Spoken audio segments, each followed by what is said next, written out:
opportunity of humans that have created value and want to bring it with them tomorrow and save and persist that wealth. That's about a $400 to $500 trillion opportunity in purchasing power terms today. Now, if you look at an Ethereum or a Dogecoin or a Solana, what's their opportunity? Where are they disrupting and solving a problem? I would make the argument, first of all, I don't know, but and I don't know if anyone knows, to be honest. I think these narratives tend to be cyclical. They've changed quite often. But if we were to give them the benefit of the doubt and say they're going after an Apple or an Amazon or a Visa, sure, that's a $2 trillion, $3 trillion opportunity at best, given current market values of these tech stocks. And so I think Bitcoin is an orders of magnitude, a higher opportunity, greater asset class. Jack Mallers, founder and CEO of Strike, emphasizes that businesses must rethink how they measure and capture value. Traditional firms often overlook dark value, hidden opportunities created by shifts in supply and demand. Similar to dark matter, this value is hard to see directly but evident in missed profits, like manufacturers failing to monetize price swings or adjust capacity during shocks. Across industries, these inefficiencies add up to billions, revealing how poorly traditional systems adapt to change. Mallers extends this concept to Bitcoin's role in global finance. Just as companies leave dark value untapped, investors often overlook Bitcoin's far greater potential compared to other crypto assets. While Ethereum, Solana, and others target markets worth only a few $1 trillion, Bitcoin addresses the $400 to $500 trillion store value market. Out of $900 trillion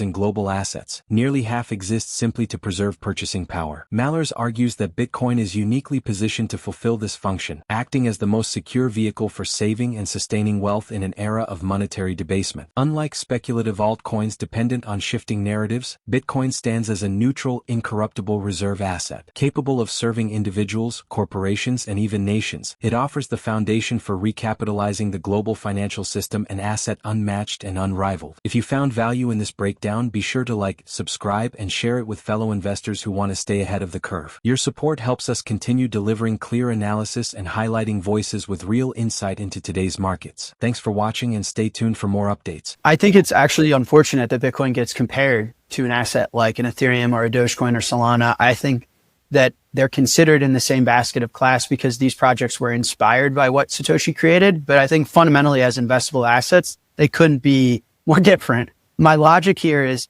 human beings own a little over $900 trillion worth of stuff. So if you think broadly, we own, whether it's sovereign debt, like a bond or a long-term treasury, whether we own currencies, whether we own real estate, equities and stocks in a company, precious metals, collectibles, fine art, the collective goods that we own together as a species is a little over 900 trillion. What's fascinating about this number is about half of the stuff we own, we're using as a savings account. We've monetized is what we call, is that we're using the good or the service, not to consume it. You don't own the house because you actually live in it. You own the basket of real estate because you're trying to just persist and save your wealth into the future without it being debased away from you and lost in purchasing power. So that puts the market size and the opportunity of humans that have created value and want to bring it with them tomorrow and save and persist that wealth. That's about a $400 to $500 trillion opportunity in purchasing power terms today. Us at 21, and I would argue the wider Bitcoin market views that's Bitcoin's opportunity, is to be the vehicle that's best at humans creating value for those around them and being able to save and persist that into the future. Now, if you look at an Ethereum or a Dogecoin or a Solana, what's their opportunity? Where are they disrupting and solving a problem? I would make the argument, first of all, I don't know, but I don't know if anyone knows, to be honest. I think these narratives tend to be cyclical. They've changed quite often. But if we were to give them the benefit of the doubt and say they're going after an Apple or an Amazon or a Visa, sure, that's a $2 trillion, $3 trillion opportunity at best, given current market values of these tech stocks. And so I think Bitcoin is an orders of magnitude, a higher opportunity, greater asset class. It's solving a way larger problem for the world. And for that reason, it's actually better designed to capitalize a business and to be the treasury for a nation, for a corporation, for a central bank, for a pension, for a sovereign, for a family, for an individual. Whereas an Ethereum treasury company is capitalizing on an asset that might disrupt Visa. This is two fundamentally different things. One is much more venture driven, highly speculative. It's assuming tech adoption trends and value accrual to Ethereum through adoptions of things like stablecoins, which is very unclear. The market is much smaller and the opportunity is very different versus saying the 60-40 portfolio is dead. The world needs to recapitalize on a neutral asset. Nations all over the world are debasing. It's causing these long duration instruments to severely underperform. Real rates are negative. Stocks are clearly overvalued.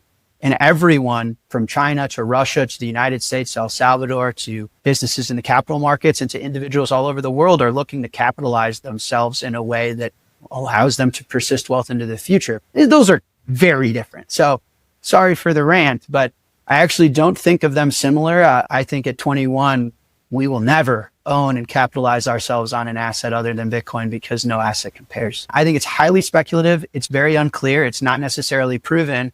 Where you look at an asset like Bitcoin that the United States has a strategic reserve for, that other countries around the world have started to acquire and mine, and it's a $2.5 trillion asset that's already the 5th largest asset class in the world. It's just, again, it's worlds of difference, and I think value will continue to accrue to Bitcoin, yes. Tariffs have moved from politics to hard costs, with global giants like Apple, Toyota, Walmart, and Procter & Gamble warning of billions in losses, higher prices, and shrinking margins. These pressures add to broader market weakness, exposing equities as more fragile than their valuations suggest. At the same time, the once reliable 60-40 portfolio is losing relevance. Bonds have underperformed since COVID, equities excluding the Magnificent Seven are negative in real terms, and both asset classes increasingly move together, eroding diversification. Rising rates and global instability have led investors to question whether the 60-40 model is effectively dead. Jack Mallers notes that this shift creates an opening for Bitcoin. He argues that investors are searching for real returns, not assets measured in a depreciating dollar. His strategy is to grow Bitcoin per share on the balance sheet through financing, acquisitions, and profitable operations that can sweep earnings into Bitcoin without dilution. With endowments like Harvard and Penn State already gaining exposure, Mallers sees portfolios evolving from 60-40 toward allocations where Bitcoin plays a central role. In his view, Bitcoin is the neutral, durable asset uniquely positioned to preserve wealth in a world where traditional instruments no longer suffice. Let's get back to the interview. Yeah, I think this goes back to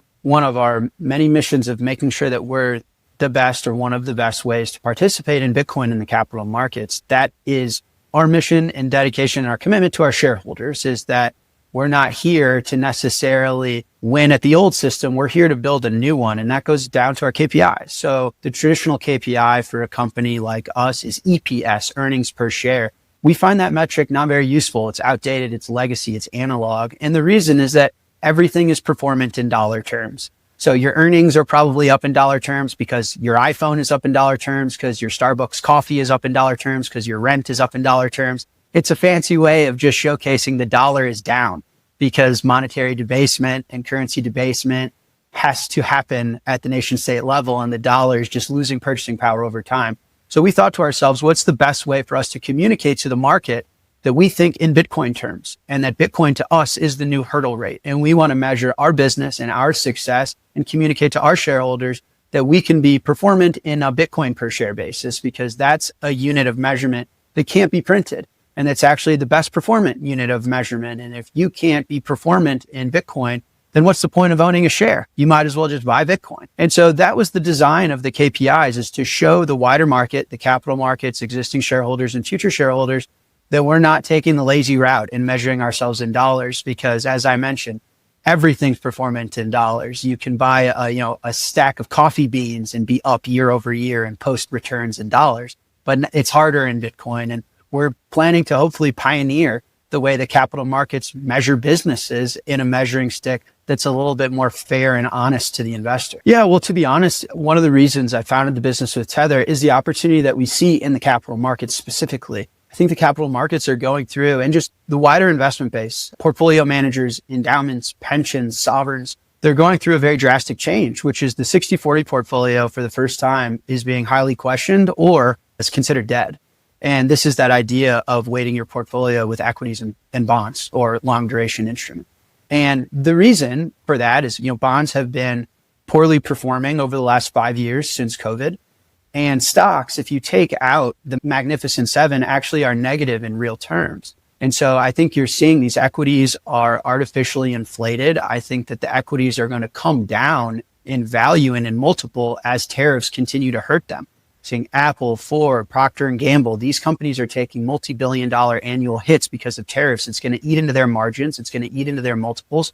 And so investors are actually seeking real returns, deep, large capital pools, arguably for the first time ever, at least in this modern post-1971 era. And so coming to them and saying, well, we're going to measure our business success in real terms, which we consider Bitcoin terms. We're not going to measure it in a depreciating, debasing dollar.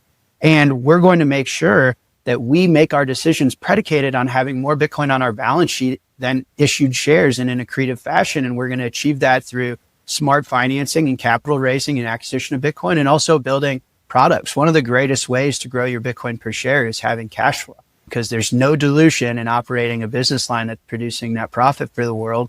And you can sweep that into Bitcoin on the balance sheet. And so I think investors, believe it or not, are actually excited about a future where the 60-40 portfolio is actually a 50-40-10 or a 50-30-20. We're talking to deep capital pools that have that interest. We've seen Harvard, that endowment has Bitcoin exposure. Pennsylvania State endowment has Bitcoin exposure. So I think that's a story that will continue, and it's a lot of the opportunity we see, to be quite honest. In a world where tariffs are eroding corporate profits and the 60-40 portfolio no longer delivers stability, investors are being pushed to rethink how wealth is preserved and grown. The search for real returns is accelerating a shift toward assets that hold value against inflation and debasement, with Bitcoin emerging as a credible option. As institutions begin to integrate it into their allocations, the path forward points to a more resilient framework, one that moves beyond outdated models and anchors portfolios and assets built for long-term durability. This transition signals not just an adjustment in strategy, but a structural change in how capital will be preserved, deployed, and grown in the decades ahead. How will the decline of the traditional 60-40 portfolio and the rising impact of tariffs influence institutional adoption of alternative assets like Bitcoin? So stay tuned. If you're looking for clear, data-driven insights on crypto cycles and market trends, be sure to like, subscribe, and share to stay ahead. Thanks for watching. This journey is just beginning.